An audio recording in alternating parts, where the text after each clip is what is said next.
দেখি আমার দুধ পান করে কিনা। রানী যখন দিয়া দিছে কোলের মধ্যে যাওয়ার পর একেবারে শান্ত, তার কারণ হলো পৃথিবীর সবচাইতে আরামদায়ক সন্তানের জন্য মায়ের কোলের চাইতে আর কোনো কুল নাই। ঠিক কিনা বলে? শান্ত, দুধ পান করতেছে। সুবহানাল্লাহ কইতেন। রানী এবার ডাক দিয়া বলে, মহিলা এই বাসায় তুমি থাকবা, যাইতে পারবা না। কেন? কেন থাকবো? বলে আমার বাচ্চারে দুধ পান করাইবা।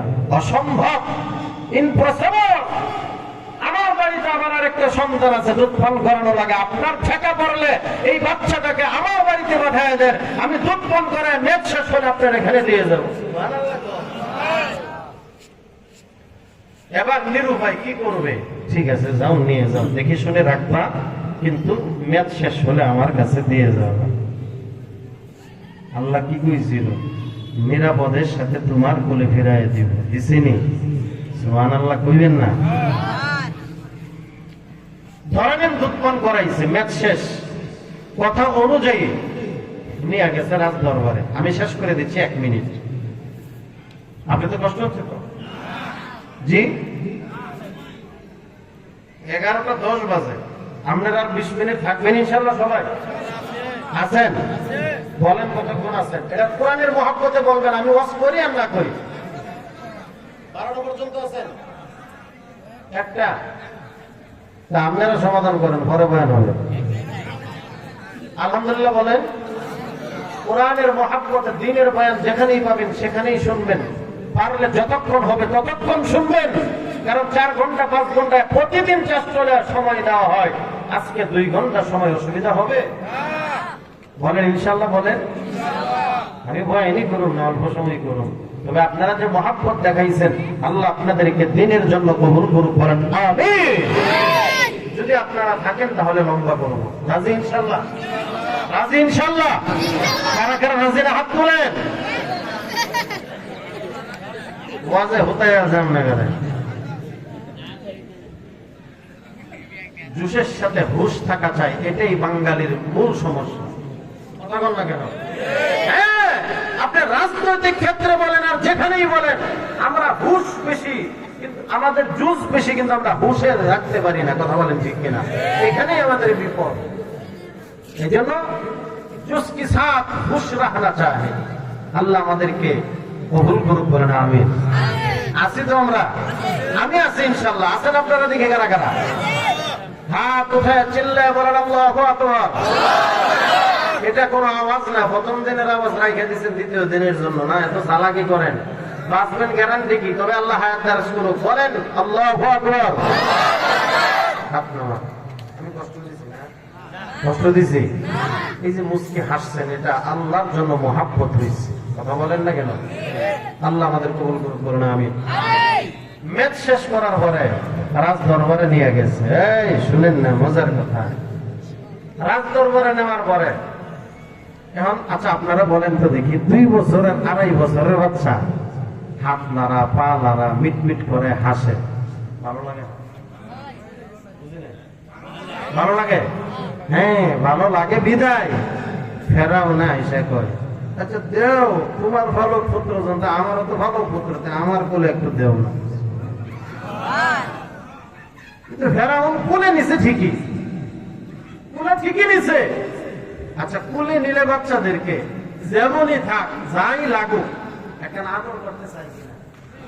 সবাই চাইনি। ফেরাউনে চাইছে একটু আদর করি, বুঝেন না?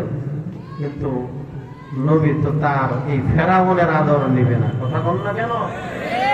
ফেরাউনের আদর নেবে না। ফেরাউন আদর দিতে চাইছিল, কিন্তু বাচ্চাদের একটা স্বভাব হলো, এই 2-2.5 বছরের বাচ্চাদের স্বভাব হলো কোলে নেওয়ার পরে, এই যে মুরব্বী আছে এখানে, মুরব্বীরা আছে, আপনারাও আছেন, যাদের মাথার চুল আছে, কথার কথা, যাদের দাড়ি আছে, আল্লাহ চোখে হোক, মুখে হোক, নাকে হোক, দাড়িতে হোক, মাথার চুলে হোক, কান দিবেনি?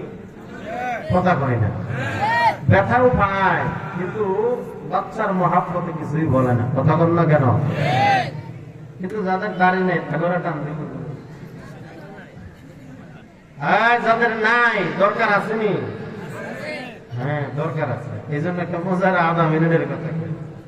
এক বাচ্চা গাড়ির ভিতরে সিটে বসে কাঁপতেছে, ছোট বাচ্চা, ইনশাআল্লাহ এক বাচ্চা গাড়ির ভিতরে কাঁপতেছে, ছোট বাচ্চা, মানে সবাই বিরক্ত হয়ে গেছে, এ কার বাচ্চারা কাঁদে? এখন এক হুজুর ছিল পাশে। আপনারা আল্লাহর রাস্তায় বলেন তো, অন্য মানুষের চাইতে কথার কথা কিছু হুজুরদের মহাব্বত মানুষের প্রতি বেশি আছে না নাই? নবীজির মহাব্বত উম্মতের প্রতি ছিল কিনা? এখন উলামায়ে কেরাম দায়িত্ব পালন করে উম্মত দিয়া নবীর, এই জন্য তাদের মহাব্বত বেশি। ধরে নেন হুজুরে কইল আমার কোলে একটু দেন তো, বুঝেন নাই কথা, হুজুরে কোলে নিচ্ছে, যাই হোক কোলে নিচ্ছে, কান্না করতেও পারে থামতেও পারে, এটা তোর গ্যারান্টি নাই।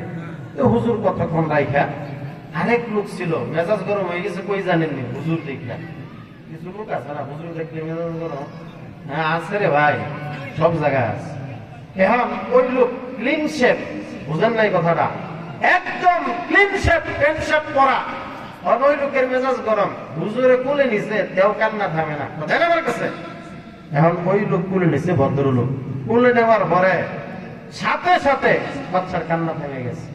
এখন যখন বাচ্চার কান্না থেমে গেছে বাচ্চা, তখন এই ভদ্রলোক ডাক দিয়ে কয় হুজুর কি খবর, বুঝেন নাই কি খবর, যে মানে এইটাই বুঝেন নাই, এখানে কি চাই দিছে আর কি, হুজুর কি খবর, আপনার কোলে তো থামলো না, আমার কোলে থেমে গেছে, মানে বুঝাইতেছে হুজুর লাভ নাই আপনারা হুজুর হইলেও।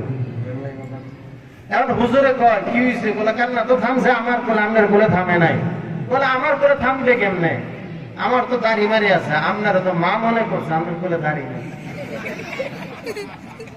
কথা বল না কেন, ঠিক না বে ঠিক, ঠিক না বে ঠিক, বলে আপনারা মা মনে করছে, দাড়ি মারি নাই তো এই জন্য কান্না থামছে। আর আপনারা কি মায়ের হুকুমে যাবেন না পুরুষের হুকুমে থাকবে? আচ্ছা বলেন তো, আল্লাহর রাস্তে মহাব্বতে খুশি খুশি বলতেছে, কিছু কিছু মানুষ ক্ষতি করে নাই কিন্তু আলেমদের একটু দুশ্মনী করে, আছে না নাই? আছে তো। আচ্ছা শুনেন, আমি একজন লোকের নাম বলেই বলি, আপনারা মাইন্ড করেন না।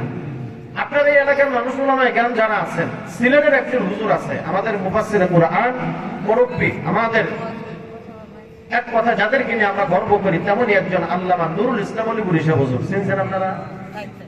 অলিপুরি সাহেব হুজুর যুক্তি চমৎকার, এটা আপনারা জানেন। 1 মিনিটে বলি, দেখেন কেমন কথা। ট্রেনের মানে অনেক আগের কথা তো, হুজুর ট্রেন দিয়ে সফর করে চট্টগ্রাম যাচ্ছেন, বয়ান করবে। ট্রেনের এই সিটের সাথে আরেক সিট হলো টাই পরা জেনারেল শিক্ষিত এক ব্যক্তি। এখন ওই জেনারেল ব্যক্তি হুজুরের সাথে সিট করছে, তো দেখে কেমন কেমন লাগতেছে, বুঝেন নাই? আচ্ছা এখন কিছুক্ষণ পরে ওই লোক